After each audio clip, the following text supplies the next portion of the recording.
Hello chess friends and welcome to Jozarov chess channel and welcome back to our Catalan opening studies. So in this studies we have analyzed some very important ideas of this opening, and today we're continuing with the very progressive plan by black, which I think should not be underestimated by white. It's this early a5 idea. So in our previous analysis of our Catalan opening studies we have discussed this early c5 move in this particular position that I've already set up for you.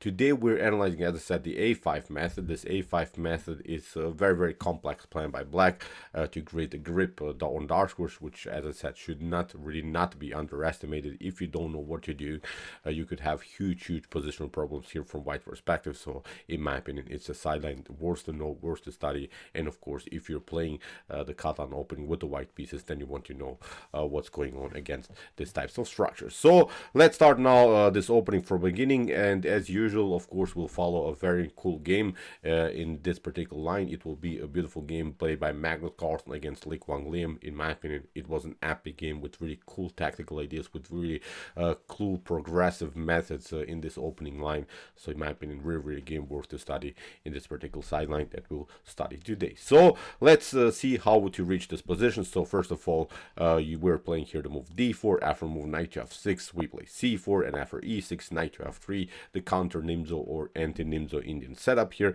After move d5, now we play the Catalan opening move, which is now the beautiful g3 move. So if you want to know more about the Catalan opening, please watch our series from the beginning, because we'll maybe not analyze some very important questions here in this particular video for you. We'll analyze now simply this particular sideline, as I said, with the move a5. So our Catalan opening is opening studies series is really a long series, so please check it out. I think you could have really a great preparation in this opening. So after move g3, black continues as I mentioned also previously in my videos with this aggressive method with the move bishop to b4. We are covering now ourselves with the move bishop to d2, and in our previous videos we have analyzed also this move c5 as a nice approach of blacks, but today we're analyzing the move a5, which is, in my opinion, as I said in the beginning of the video, a concept that should not be underestimated here by white. So in my opinion, what you should not do here immediately is to play the move bishop takes b4.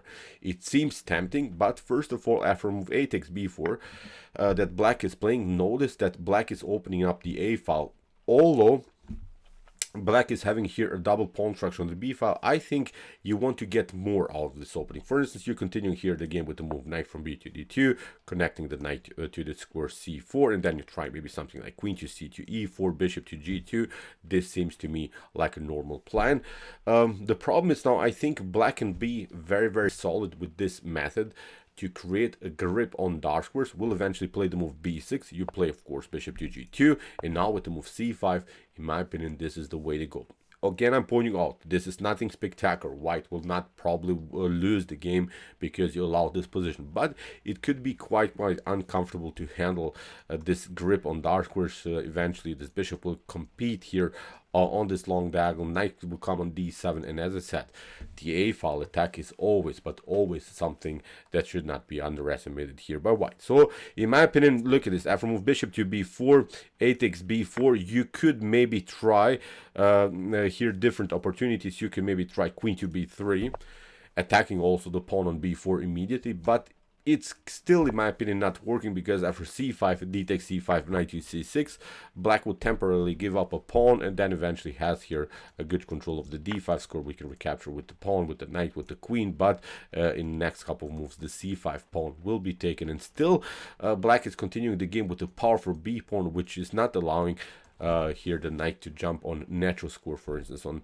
the square 8th on the square c3, and still this progress on the a file remains here. So still, in my opinion, nothing spectacular. Again, I'm pointing out white will not lose the game, but you want more. I think when you play with the white pieces, you want to have more dynamic possibilities, especially in the Catalan opening, which is of course one of the most dynamic opening. You want to create at least some kind of an opportunity in the game. Now from this point on, I think the position is equalized, the position is simplified. So as I said, we want to probably get more. So after move bishop to d2, one of the main methods, after move a5, could be also to play the move queen to c2. In my opinion, it's one of the best ways. Queen to c2, connecting immediately the pawn, the queen to the square c4. If d takes c4 in any occasion happens, then of course we can immediately take it out with the queen, and black would continue, of course, with the normal plan. So maybe c6, b5, kingside castling, bishop to e7, and many opportunities could this come to my mind. But in my opinion, d takes c4 immediately should be met here by white with this bishop to g2. Now black, for instance, takes out now the bishop on d2. What you should not do is to take out with the knight. After knight to d2, actually here b5 is immediately opportunity. After knight to e5, we have knight to d5, so you don't gain anything here from white's perspective. You have to actually take out here with the queen. Don't forget about this, because if b5 happens now, then you have a tricky idea, queen to g5, hitting the pawn on g7 and also the pawn on b5. So for instance, if even c6 happens, then we can play a4. If b5 happens again, and we have this one, a takes b5, c takes b5, and again queen to g5, hitting the pawn on g7 and on b5. So this should not be forgotten, because many times your opponent will try to trick you into this idea. After move bishop to g2, as we said, bishop to d2, it seems tempting to play knight to d2, because we can then take out also the pawn with the knight. But look at this, with b5, black simplifies the game enough, and this should not bother black in the continuation, because always with knight to e5, as we said, we have this control play with the move knight to d5. So let's go back. After move bishop here, a5, we play queen to c2. So black should not play d takes c4 and bishop to d2. Black, I think, should go with the normal plan, bishop to e7, and it leads into one of these lines that we have already discussed in our Catalan opening studies. After bishop to g2, c6, then b6, and then bishop to a6 leads into a normal position that we have talked about many times already here on my YouTube chess channel. So we have talked about these types of positions previously in the Catalan opening studies. So nothing spectacular. So let's go back. Now we are starting to follow the game between Magnus Carlsen and Quang Liem. After move bishop to d2 and bishop to b4 a5 that black played here, Magnus didn't play queen to c2, he didn't play bishop to b4, he played normal development with the move bishop to g2.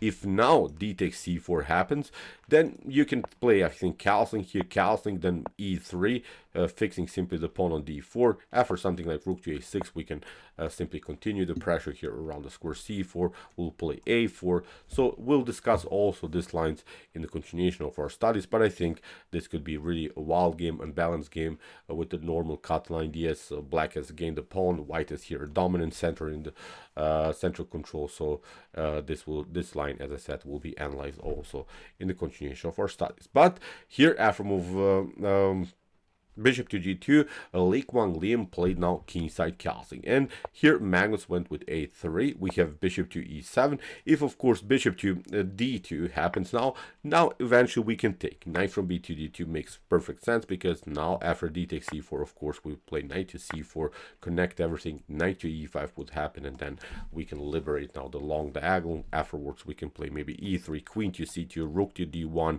maybe afterwards even e4 if the position allows it. So the main goal, I think, is accomplished here. We have a 2 versus 1 situation in the center of the board, 2 points against against 1 pawn here by black in the center. So this is, I think, sort of a position that the Catalan player wants to get. He recaptures the pawn, he gets out of the black's attacks, he gets this central control with his pawn, he has active play with his pieces, he has still his opportunities on the long diagonal with the light square bishop. So it's, I think, a great continuation. So Magnus went a3. Quang Liem, of course, knows his theory, plays now the move bishop to e7. Magnus plays now queen to c2, connecting the queen to the pawn on c4, knight from b to d7, bishop to f4, the threat is of course c takes d5. If e takes d5 happens, then we could have also the threat against the pawn on the c7. So that's why Quang Liem played now the solid move c6. Also, what should not be underestimated is, I think, sort of a move that, for instance, the Stockfish engine suggests here is the move c5. This would be I think even a cool theoretical novelty. When I watch now the Lichess database, there is no game that has been played in Grandmaster level, International Master level. There's simply no uploaded game in the database in this particular line. But this move is actually quite spectacular, because look at this. After d takes c5 that white can play, we can also play from black's perspective the move d takes c4, and after kingside casting, knight to d5 should not be also forgotten. This is always a beautiful maneuver in the Catalan Opening, a good defensive resource by black, and hitting the bishop on f4, maybe something like rook to d1. We takes, and now with queen to c7 we will eventually get, I think, our pawn back on c5. So this should be also an equal game. Okay, still of course white has this beautiful diagonal for the light square bishop, but has lost also the dark square bishop. Black is continuing the game with a powerful bishop here, so still I think a playable position here for black. But okay, as I said, after move bishop to f4, here Quang Liem went into a more solid line, c6. Never pushed it too hard here with the move c5. Sorry, my screen just moved. So after move c6, we have now kingside casting by Magnus Carlsen. We have now a very interesting idea by Quang Liem, a4, and this move makes really sense because there is now a serious threat of d takes c4 and connecting all of the pawns on the queen side, which is a very standard also maneuver in the Catalan Opening. So d takes c4, and then to play b5, and then maybe even b4 b3. So here Quang Liem is already announcing a beautiful queenside attack. But now after move knight to c3, Magnus attacks now the pawn on a4, and here Quang Liem makes maybe even his first inaccuracy. He played now the move queen to a5, and this seems tempting because, of course, you are protecting your pawn on a4, but the better way to go here is simply to play aggressively d takes c4. If, for instance, white wants to take out now the pawn, he can do so, but now again we have this beautiful square for our knight. Knight to d5 is always a beautiful maneuver. Never forget about this, because this knight is always blocking out the beautiful diagonal against the light square bishop, and the knight gets more and more into the game. Here in the game you can play maybe knight to c3, and now actually with the move b5 we can fix everything here. Everything is good together, everything is compact. Even if you play something like e4, we can play knight to f4, g takes f4. Okay, white is continuing the game with a powerful central control, but now we can play queen to c7, attacking this pawn, maybe knight to b6, maybe afterwards even c5 is an opportunity maybe to break the position, maybe even f5 in some line. So in my opinion, you will find your move, I think, but this is nothing spectacular here for white. The engine gives you even a much better already evaluation here for black. So as I said, d takes c4 was maybe more aggressive, forcing basically white to go into this line, knight to a4, and then knight to d5 with b5. So maybe this was better. But okay, as we said, Quang Liem played queen to a5. Magnus uses now this moment, breaks and enters with the move e4, which is also a natural plan in the Catalan Opening, simply getting this e4 goal. This idea comes many times in the Catalan Opening, simply getting the spaces in the center of the board. Here Quang Liem finally plays now d takes c4, but it's a different story. Magnus simply regroups. Both of these rooks are now on active files. Maybe instead of this move rook to e8, you can play now the move b5, but still this is dangerous, because now I think d5 is a very progressive idea in the Catalan Opening. You play maybe something like c takes d5, we play e takes d5, knight to d5. Look at this, knight to d5, e takes d5, a rook to e1 can be played. So you see white is activating more and more these pieces in the game. So again, look at this, d5 is weak. So look, all of these pieces are suddenly coordinated towards the king side. I'm not sure if black can maybe defend everything here, but this was also the suggested line by the top engines. But okay, after move rook to e8 that Quang Liem played, Magnus goes with rook to e1. We have knight to f8, knight to e5. Finally, when the knight left the defense of the e5 square, now Magnus took over here on e5 and is hitting also the pawn on c4. Now we have queen to a6, and here Quang Liem is protecting the pawn, but this gives Magnus Carlsen extra time, because Magnus realized that the queen is suddenly out of game. The knights are a little bit too passive here. The bishop is not so good, and also the usual problem we have here of the Catalan opening, the bishop on c8 is simply blocked out by its own pawn structure, by the pawn on e6, and also by the structure b7 c6. So the bishop is really not in optimal shape. So Magnus realized here that the queen is simply, as I said, too far away from the action. There's simply too many pieces are not participating in the game, and Magnus plays the brilliant h4 attack immediately. And here again, you have several choices what to do. You can play maybe even bishop to d6. Bishop to d6 seems also tempting, but Magnus, I think, would probably play here queen to e2, getting the queen more and more active here towards the king side, because if any occasions, if you take now bishop to e5, then we can play even d takes e5, getting rid of the knight, and now we can push the pawn further. After h6, the queen will come on a beautiful square. We can play maybe bishop to e3 afterwards, or f4 f5. We will, I think, find our plan here. Rook to d6 is also a beautiful idea. Rook to d1, maybe even root the knight somewhere better. Many opportunities come to my mind immediately here, so in my opinion this should be a solid game here for white. Notice that the queen is still out of the game here on a6. But okay, after move h4, here Quang Liem played maybe even the worst idea. He played his really big mistake with the move knight to g6, but I really tried hard here to find a good move for black. It seems like a solid position by Quang Liem, but he never challenged the queen side in a more active way. I think black has to be much more active on the queen side in order to make something in the Catalan opening. But even if you play, for instance, b5, instead of this move knight to g6, the move b5, I've analyzed also at home now. Look what happens. Actually, d5 is very dangerous again. C takes d5, e takes d5, knight to d5, knight to d5, e takes d5, bishop to d5. Notice when the rook left the defense of the f7 square, now there is a tricky idea here around the square f7. You have to maybe even cover your diagonal. We can pick up now the rook on a8, queen to a8, and now with queen to e4, maybe we can simplify the game enough and go maybe into a favorable endgame. White still has, of course, problems on light squares.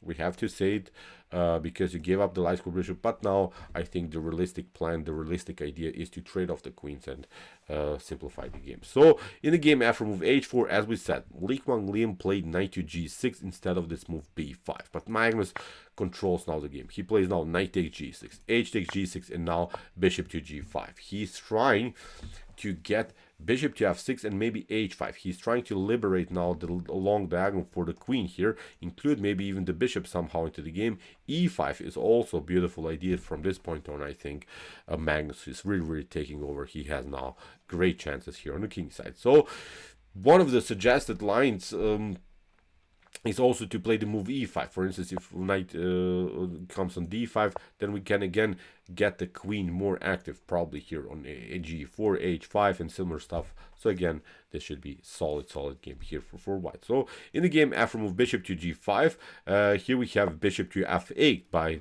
Quang Liem. Quang Liem didn't compete with the square e5, but even if you play here after move bishop to instead of this move bishop to f8, even if you play here the move e5, it's not so easy to play the game. Look what happens. D takes e5. You have to step back, and actually with the move e6, again, white can open the position enough in front of the king, maybe f takes c6 or something, knight to e5. You're getting the knight in the defense here around the square f7, bishop to e7, rook to e7, e takes f7, rook to f7, and now this rook is, for instance, coming into the game. There are several problems. We can even play some ideas of knight to a4, queen to a4, queen to a4, rook to a4, and then pick up the bishop. So you can be the judge of this position. In my opinion, this is not good for black. So you see, even this realistic idea e5 is not working to liberate somehow this position. In the game, bishop to f8 was played by Quang Liem. Now Magnus went with e5. Finally, he's breaking the position. Whatever you do, if you play knight to h7 or knight to d5, the same thing will happen. Look at this, bishop to e4, for instance, we can play. You are finally trying to move b5, but look at this, bishop to c1, b4, a takes b4, and now with h5. We're breaking entering here in this position. In my opinion, this is a messed up game here for black for sure. So in the game, after move e5, Quang Liem didn't play knight to h7. He played knight to d5, which in many lines of the Catalan opening makes sense, but it's simply now too slow. Magnus goes with knight to e4. We have now b5 finally, but this move is simply so late. This move should have been played probably 10 moves ago. Not like this. Now there's simply not enough progress. Magnus goes immediately with this brilliant idea, h5. This is the way to go, sacrificing the pawn but getting now new spaces, new attacking opportunities. g6 was played by Quang Liem, fixing the pawn on h5, but this creates of course enormous weaknesses on dark squares. Magnus goes now with g4, breaks and enters here again. We have h4, bishop to h4, b4, but again it seems so that white is challenged here, that black has some kind of an opportunity on the queen side, but Magnus had everything under control. Plays queen to f3 after b takes a3. Now the brilliant idea, knight to f6. Look what Magnus is doing. Knight to f6, bishop to f6. We have a takes b2, but now a queen to h3 threatens the checkmate. We have bishop to g7, the only move that prolongs the game here for black. But now with bishop to e4, Magnus protects everything. Notice that the bishop is covering now this very important square c2 and also the very important square b1. So these two pawns are basically paralyzed by the bishop. These two rooks are holding the potential progress of the pawn on the a file. So okay, in a wild scenario, maybe black can somehow promote your queen on the a file, but this attack here is simply too fast. In the game, queen to b5 was played by Quang Liem. In the game, g5 by Magnus Carlsen, and now queen to b3. Whatever you do here, Quang Liem is of course hoping to trade off the queens, which is of course in many occasions a good choice, but Magnus is not doing anything, not doing of course his choice here is not falling for this. Magnus goes now with the queen to h4 move, and he's trying not to play the move king to g2 and then a rook to h1 and simply deliver checkmate. So instead of this move queen to b3, even if you play something like bishop to b7, maybe you're trying somehow trade off the bishops, it's still not working because black gets challenged with this idea, bishop to g7, king to g7, queen to h6. The king has to step back. We can even play king to g2 now. Of course, black will play c5, trying somehow to trade off the pieces, but now actually white continues with their normal plan. There's simply nothing that can be done against this enormous, really wild pressure here on the h file. You can maybe play bishop to f3, bishop to e4, we covered with f3, bishop to f3, king to f3, queen to b3, but now after king to f4, no more checks are possible. The king would hide here on a perfect square, and now in the next moves, black is going to get checkmated for sure. So that's why after queen to b3, Magnus of course didn't allow to trade off the queens here, but now after bishop to b7, again the same idea happens. King to g2, we have now the move c5, now d5. Magnus locks now here the long diagonal, e takes d5, and after rook to h1, in this position Quang Liem resigned. Of course, the only way to prolong the game is to play stupid moves like queen to f3, queen to h3. Doesn't matter. In the next move, rook to queen to h8 is going to happen, followed with rook to h8. So really, really wild stuff. Let's go to the beginning of this opening. After move, let me go to the sequence. So after move bishop to d2, black continues with the move a5.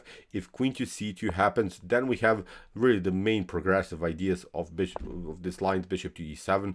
This lines we have discussed.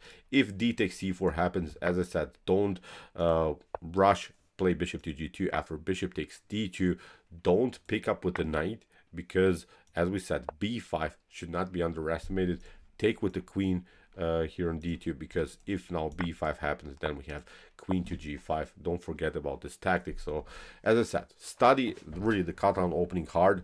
So many sidelines, so many dirty ideas are possible, but don't be scared. You see, there are good opportunities for white, there are good opportunities for black. If you know what you're doing, you can have really fun in this opening, because it's, in my opinion, one of the best openings in chess. Look at this, white wins the game sometimes, black wins the game. There are many similar methods that are applied over and over again, but if you learn them, if you study them hard, I think you could have a great preparation in the most aggressive Catalan opening. So okay, I hope that you enjoyed this game. Really cool game here by Magnus Carlsen. He found really great plan. He already announced his plans, but basically Quang Liem, I think, in the game knew what's going to happen, and you don't have any counterplay. Magnus played here brilliant attack, weakening the pawn structure enough, created then weaknesses in black's position, activated the pieces, created dark for problems. Really study, really beautiful study here by Magnus Carlsen. So okay, I hope that you enjoyed this video in the Catalan opening. If you want to know more about this beautiful opening, please check out our series from the beginning for part 1, part 2, part 3, and so on. And if you like this content, don't forget to subscribe to my channel. See you soon with some more videos, and chess is the best, of course.